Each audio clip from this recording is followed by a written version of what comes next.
intervention. Il y a quelques questions, mais avant, et parce que toutes les structures ne relèvent pas de l'autorité de l'Agence régionale de santé, il nous semblait important de faire intervenir d'autres autorités de tarification et de contrôle.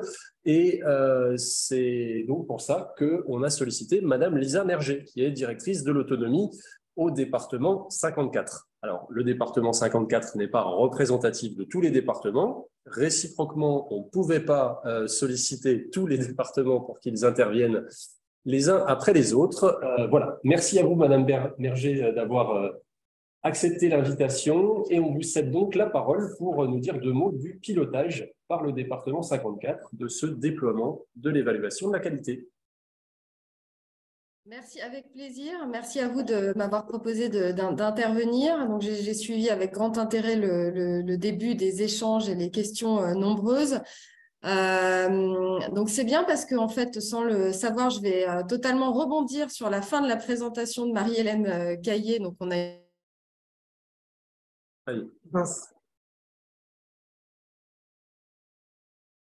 J'espère que c'est que chez nous.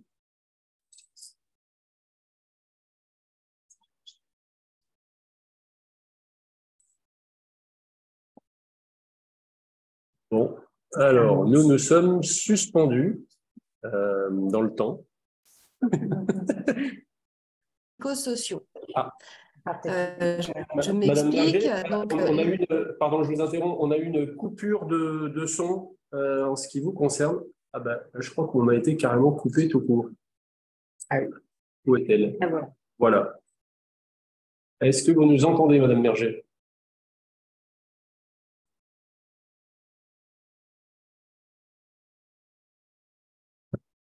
Bon, ça, évidemment, c'est un peu l'inconvénient des webinaires. Ça arrive moins dans les journées en présentiel. Hein, Est-ce que vous m'entendez? Oui, je vous invite peut-être à couper votre caméra pour qu'on gagne un peu en bande passante. Et on a très tôt été coupé dans votre intervention. Donc, si vous voulez bien, je vous invite à la reprendre au départ.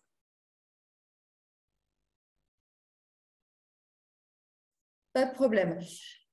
Donc, ce que j'expliquais effectivement, c'est que le focus que je souhaitais faire côté conseil départemental s'enchaînait parfaitement avec la présentation de Marie-Hélène Caillé, puisque on souhaite saisir l'opportunité de cette véritable hausse de la qualité de ce que sont à présent les évaluations externes, pour aller encore plus vers une démarche dite intégrative de suivi des ESMS et faire s'articuler l'ensemble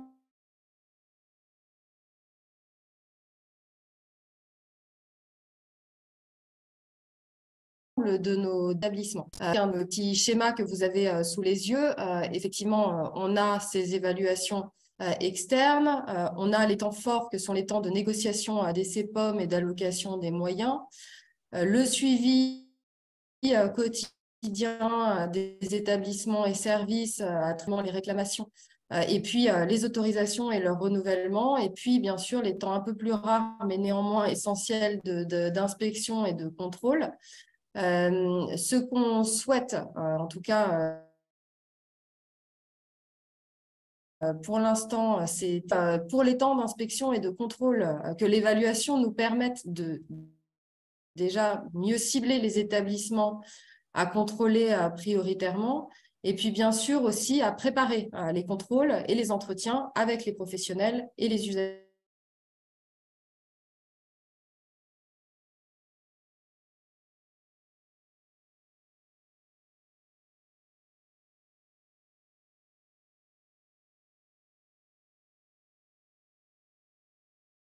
Puisque ça peut mettre en avant certaines faiblesses, certaines vulnérabilités dans l'organisation ou dans la structuration qui peuvent nous amener à douter de cette capacité-là, ou au contraire, nous rassurer sur les facteurs de réussite présents dans l'établissement ou dans le service pour mener à bien un projet qu'on va négocier dans le cadre d'un CPOM.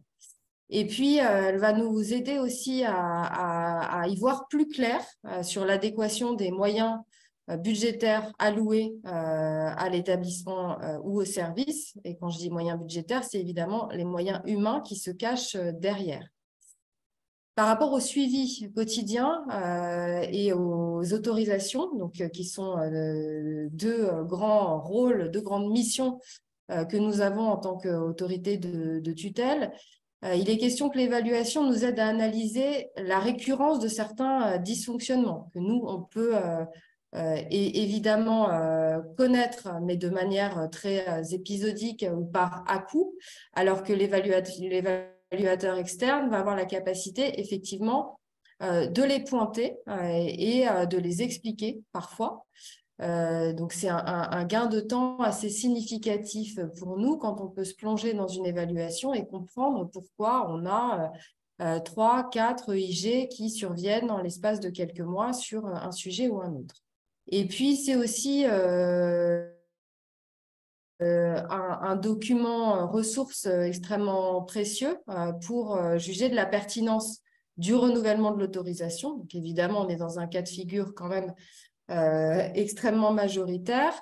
Ce qui l'est moins, c'est éventuellement conditionner le renouvellement de ces autorisations à des mesures correctives, chose qu'on a déjà faite en recevant des évaluations externes d'établissements, en pointant des difficultés relevées par l'évaluateur, en demandant effectivement des mesures correctives sous un délai donné afin qu'on puisse affermir le renouvellement de l'autorisation.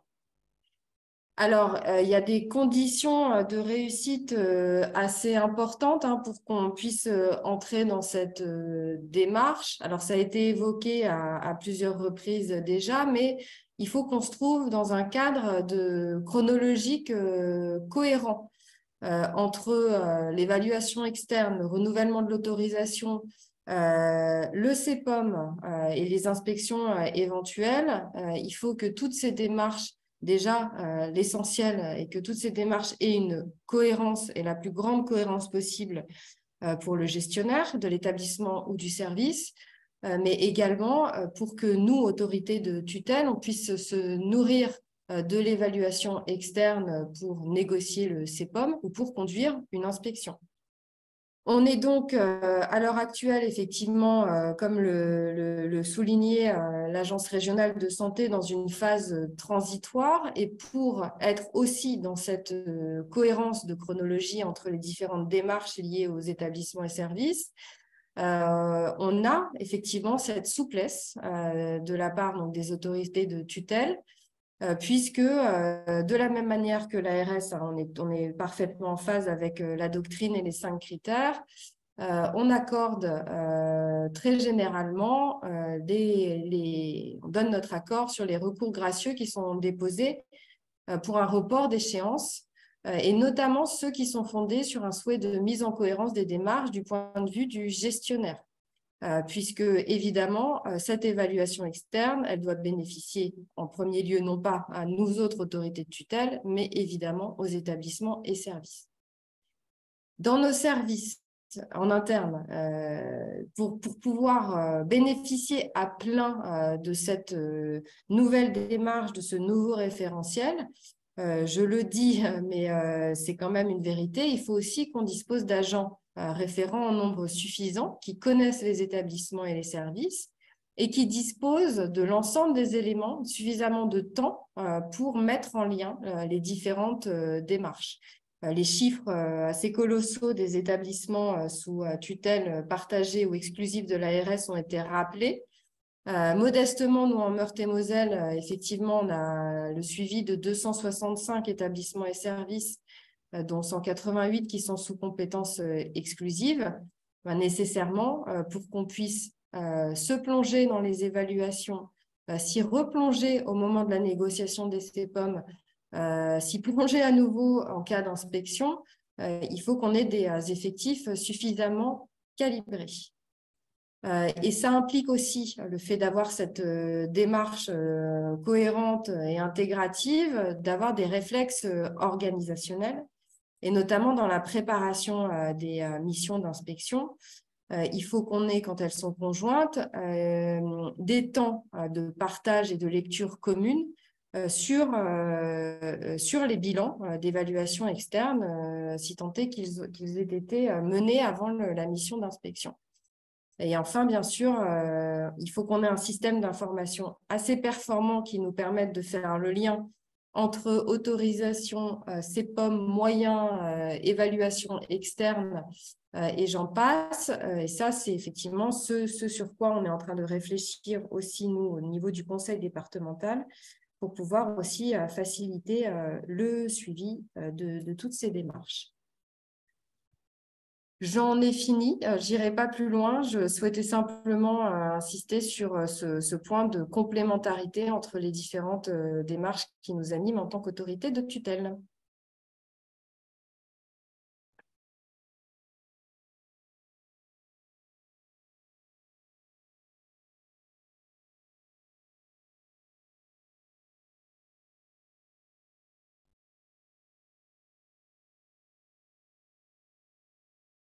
J'ai l'impression qu'on ne vous entend plus sur le site. Vous m'entendez? Oui, pardon, excusez-moi. Oui. Alors là, la faute est mienne. Je parlais sans avoir rallumé mon micro. Alors forcément, ça marchait beaucoup moins bien. Je vous remerciais de votre intervention et je vous disais que la première partie avait été difficile à suivre. Hein, c'est ce qu'on a constaté puis qu'on a lu aussi dans le chat du fait des coupures multiples. Mais que dans la deuxième partie, ça allait beaucoup mieux pour eh bien, suivre le propos et qu'on y constatait une belle convergence finalement entre ce que vous nous avez présenté au niveau du département et ce que nous a présenté Marie-Hélène Caillé au niveau de l'ARS, c'est-à-dire une réflexion sur un cadre dérogatoire possible, un souhait d'articulation entre comment dirais-je, les différents outils de pilotage que sont les CPOM, les indicateurs ANAP, etc. Donc voilà, ce qu'on pourra peut-être vous proposer pour que les congressistes puissent retrouver votre plein propos, si vous en êtes d'accord, Madame Berger, c'est qu'on se programme une petite reprise de votre propos qu'on enregistrera et qu'on substituera à ce moment du webinaire. Comme ça, ceux notamment de votre département qui n'auraient pas pu assister à la journée pourront vous retrouver. Il y avait quelques questions.